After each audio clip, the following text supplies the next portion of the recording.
Shri Joy Vettikuzhi party ഒപ്പമുണ്ട് എന്നുള്ളതാണ് ഇപ്പോൾ സാബുവിന്റെ കുടുംബത്തോട് അവിടുത്തെ പ്രാദേശിക നേതാക്കൾ പറയുന്നത്. അങ്ങനെ ഒപ്പമുണ്ട് എന്നുള്ളത് നമ്മൾ ഇടയ്ക്കിടെ കേൾക്കുന്നുണ്ട് എന്നുള്ളത് കൊണ്ട് ഇത് എവിടെയാണ് ഒപ്പം നിൽക്കുന്നത്? ഈ മനുഷ്യന്റെ സകല ജീവിത പ്രയാസങ്ങൾക്കും നേരെ കണ്ണടച്ച് അദ്ദേഹത്തെ ഭീഷണിപ്പെടുത്തി അപമാനിച്ച് കയ്യേറ്റം ചെയ്തൊക്കെ പറഞ്ഞു വിട്ട ആളുകൾ ഇപ്പോൾ എങ്ങനെയാണ് ഒപ്പം നിൽക്കുന്നത്? ഈ കുടുംബത്തോടൊപ്പം ഒരിക്കലും നിന്നിട്ടില്ല എന്നുള്ളതാണ് ഒരു യാഥാർത്ഥ്യം. ഇപ്പോഴാണെങ്കിൽ പോലും ഇന്നലെ ഈ സംഭവം ഉണ്ടായതിനു ശേഷം ഒരു യാഥാർത്ഥ്യ ബോധത്തോടു കൂടി അതിനൊരു കേസെടുക്കുവാനോ അതിൻ്റെ ഒരു അന്വേഷണത്തിന് വേണ്ടിയിട്ടുള്ള ക്രമീകരണം ചെയ്യുവാനോ ഒന്നും തയ്യാറാവാത്ത ആളുകൾ കുടുംബത്തോടാണ് എന്ന് പറയുന്നതിനകത്ത് എന്ത് യാഥാർത്ഥ്യമാണുള്ളത്? അങ്ങനെ കേസെടുത്തിട്ടുണ്ട്.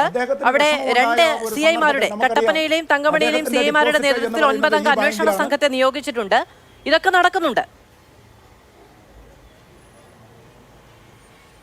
അത് എന്ന് പറയുന്നത് ഇന്ന് ആ അന്വേഷണ സംഘത്തെ ഒന്ന് നിശ്ചയിക്കുന്നതിന് വേണ്ടിയിട്ട് ഒരു പൊതുജന ഒരു സമരം തന്നെ അതിന് വേണ്ടി വന്നു. കാരണം അങ്ങനെയല്ലല്ലോ ചെയ്യേണ്ടത്. ഇങ്ങനെ ഒരു സംഭവം ഉണ്ടായാൽ ഇന്ന് ഇപ്പോൾ കോൺഗ്രസിൻ്റെ നേതൃത്വത്തിൽ ആളുകളെ SP-യെ കണ്ട് ഇതിനെ സംബന്ധിച്ച് നിവേദനം നടത്തി. അതിനുശേഷം ഈ ഒരു കാര്യത്തിൽ ഒരു തീരുമാനമുണ്ടായില്ല എങ്കിൽ ഡെഡ് ബോഡിയുമായി പോലീസ് സ്റ്റേഷനിലേക്ക് മാർച്ച് ചെയ്യുമെന്ന് പറഞ്ഞ സാഹചര്യത്തിലാണ് ആ സ്പെഷ്യൽ ഇൻവെസ്റ്റിഗേഷൻ ടീമിനെ നിശ്ചയിക്കാൻ പോലീസ് തയ്യാറായത്. അങ്ങനെയാണോ? അങ്ങനെ ഒരു സമ്മർദ്ദത്തിൻ്റെ അടിസ്ഥാനത്തിലാണോ തീരുമാനമെടുക്കേണ്ടത്? ഇതുപോലെ ഒരു സംഭവം ഉണ്ടായാൽ ആ ഒരു കുടുംബത്തിന് നീതി കിട്ടത്തക്ക നിലയിലുള്ള അന്വേഷണ ക്രമീകരണങ്ങൾ ഉണ്ടാക്കാനുള്ള ബാധ്യത ഈ ഗവൺമെൻറ്റിനില്ലേ? അന്വേഷണം മാത്രം നടത്തിയാൽ മതിയോ? ആ കുടുംബത്തിൻ്റെ എല്ലാ കാലഘട്ടവുമായി അവരുണ്ടാക്കിയിരുന്ന അവരെ കൂടെ വടക്കേന്ത്യയിലും അതുപോലൊപ്പം തന്നെ വിദേശത്തുമൊക്കെ പോയി കഷ്ടപ്പെട്ടുണ്ടാക്കിയ പൈസ കൊണ്ടുപോയി അവിടെ നിക്ഷേപിച്ച് ആ പൈസയുടെ കാര്യത്തിൽ ഒരു ഉത്തരവാദിത്വം പറയണ്ടേ? അവരുടെ ആ ഒരു സ്ത്രീ ആ യൂട്രസ് റിമൂവലിന് വേണ്ടിയിട്ട് ഓപ്പറേഷന് വേണ്ടി തൊടുപുഴ ആശുപത്രിയിൽ കിടന്നപ്പോൾ ആ ഒരു ആശുപത്രിയിൽ കൊടുക്കാനുള്ള ഒരു പൈസയ്ക്ക് വേണ്ടിയിട്ട് അവർ കെഞ്ചി യാചിച്ചിട്ട് ആ പൈസ പോലും കൊടുക്കാൻ തയ്യാറാവാത്ത ആളുകൾ അവരാണോ കുടുംബത്തോടൊപ്പം ഉണ്ട് എന്ന് പറയുന്നത്? അങ്ങനെയാണോ? അവരുടെ പൈസ മേടിച്ച് ഡിപ്പോസിറ്റ് ചെയ്തതല്ലേ? ഡിപ്പോസിറ്റ് ചെയ്ത് ആ ഒരു പൈസ വന്ന് അവർ ചോദിക്കുന്ന സമയത്ത് അവരോട് ദാസ്യം പറയുകയും അവരോട് ഭീഷണിപ്പെടുത്തുകയും ഭയപ്പെടുത്തുകയും ഒക്കെ അതാണ് കുടുംബത്തോടു കൂടി അല്ലേ? ജീവൻ കൊണ്ടൊക്കെ മറുപടി പറയാൻ ശ്രമിച്ചതിന് ശേഷവും അവരുടെ ദയാദാക്ഷിണ്യത്തിന് വേണ്ടിയിട്ടൊന്നും അല്ലല്ലോ അവർ പോയി നിന്നത്. അവരുടെ അധ്വാനിച്ച പൈസ അവർ അവിടെ കൊണ്ടുപോയി ഏൽപ്പിച്ചിരുന്നതല്ലേ? ഏതെല്ലാം തരത്തിൽ അവർക്ക് സഹായിക്കാമായിരുന്നു. അവർക്ക് കൂടെ ഈ ഇത്രയും ഒരു സ്ഥാപനമല്ലേ, 15 ലക്ഷം രൂപ ഡിപ്പോസിറ്റ് ഇനിയും ബാലൻസ് അവിടെ നിൽക്കുന്ന ഒരു വ്യക്തിയല്ലേ? അവരാകെപ്പാടെ 2 ലക്ഷം രൂപയല്ലേ ചോദിച്ചുള്ളൂ. ഒരാഴ്ചയായിട്ട് അവർ ആ പൈസയ്ക്ക് വേണ്ടി നടക്കുന്നതല്ലേ? ഈ ഭരണസമിതിയും അവിടുത്തെ ജീവനക്കാരും കൂടി നോക്കിയിരുന്നുവെങ്കിൽ ആ പാവപ്പെട്ട മനുഷ്യൻ്റെ ഭാര്യയുടെ ഒരു യൂട്രസ് റിമൂവലിന് വേണ്ടിയിട്ടുള്ള ഓപ്പറേഷൻ അതിന് വേണ്ടിയിട്ടുള്ള ഒരു 2 ലക്ഷം രൂപ ഉണ്ടാക്കി കൊടുത്തിട്ട് ആ കുടുംബത്തോടൊപ്പമാണ് നിൽക്കുന്നത് എന്ന് പറഞ്ഞു കഴിഞ്ഞാൽ നമുക്കത് വിശ്വസിക്കാമായിരുന്നു.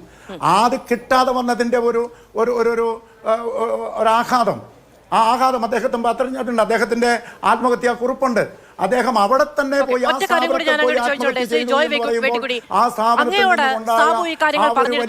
ശ്രീ ജോയ് വെട്ടിക്കുഴിയെ കാണാൻ പോകുന്നു എന്ന് ഭാര്യയോട് മേരിക്കുട്ടിയോട് പറഞ്ഞിരുന്നു സാബു. പക്ഷേ അങ്ങനെ മറ്റ് രാഷ്ട്രീയ പാർട്ടികളുമായി ബന്ധപ്പെട്ട ആളുകളെ ഇടപെടുത്തി ഇങ്ങനൊരു പ്രശ്നം ഉണ്ടാക്കേണ്ടതില്ല, നമ്മുടെയൊക്കെ ചേർന്നൊരു സ്ഥാപനമല്ലേ എന്ന് കുടുംബത്തിൽ സംസാരിച്ചാണ് പിന്നീട് അത് ഒഴിവായത്. മറ്റ് രാഷ്ട്രീയ പാർട്ടികളുടെയൊക്കെ സഹായം തേടുകയോ നിങ്ങൾ പൊതുപ്രവർത്തകരോട് സംസാരിക്കുകയോ ഒക്കെ ചെയ്തിരുന്നോ ഈ വിഷയം? എന്നോട് അദ്ദേഹം സംസാരിച്ചിരുന്നില്ല, സാബു എന്നോട് സംസാരിച്ചിരുന്നില്ല. സാബുവിനെ എനിക്ക് നന്നായിട്ട് അറിയാം. സാബുവിൻ്റെ കട ഉദ്ഘാടനത്തിനൊക്കെ അദ്ദേഹത്തിൻ്റെ കടയൊക്കെ ഉദ്ഘാടനം ചെയ്യാൻ ഞാൻ പഞ്ചായത്ത് പ്രസിഡൻ്റൊക്കെ ആയിരുന്ന സമയത്ത് അദ്ദേഹത്തിൻ്റെ കടയിൽ ഞാൻ പോയിട്ടുള്ളയാളാണ്. അപ്പോൾ അതുകൊണ്ട് സാബു വളരെ മാന്യനായിട്ടുള്ള ഒരു വ്യക്തിയാണ്. അതോടൊപ്പം തന്നെ വഴിയിൽ വെച്ച് കാണുമ്പോഴും മറ്റ് പള്ളിയിൽ വെച്ചൊക്കെ കാണുമ്പോഴുമൊക്കെ ഞങ്ങൾ സംസാരിക്കുകയും സൗഹൃദം പറയുകയും ഒക്കെ ചെയ്യുന്നുണ്ട്. പക്ഷേ ഇത്തരത്തിലുള്ള ഒരു മാനസിക പിരിമുറുക്കത്തിലാണ് അദ്ദേഹം പോകുന്നത് എന്നുള്ള കാര്യം എനിക്ക് അറിയത്തില്ലായിരുന്നു. പക്ഷേ അദ്ദേഹം എൻ്റെ അടുത്ത് വന്നിരുന്നു എങ്കിൽ ഒരിക്കലും ഞാൻ അദ്ദേഹത്തെ ഇത്തരത്തിലുള്ള ഒരു ദാരുണമായ അന്ത്യത്തിലേക്ക് പോകത്തക്ക നിലയിൽ തള്ളിവിടുമായിരുന്നില്ല.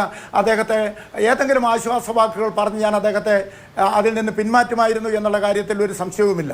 കാരണം അദ്ദേഹവുമായി പലപ്പോഴും സൗഹൃദങ്ങൾ പങ്കിട്ടിട്ടുണ്ട് എന്നുള്ളത് കൊണ്ട് ഒരുപക്ഷെ എൻ്റെ അടുത്ത് വന്നു കഴിഞ്ഞാൽ അദ്ദേഹത്തിന് ഇക്കാര്യത്തിൽ ഒരു റിലീഫ് കിട്ടും എന്നുള്ള ഒരു തോന്നൽ അദ്ദേഹത്തിന് ഉണ്ടായി കാണുമായിരിക്കും. അതായിരിക്കും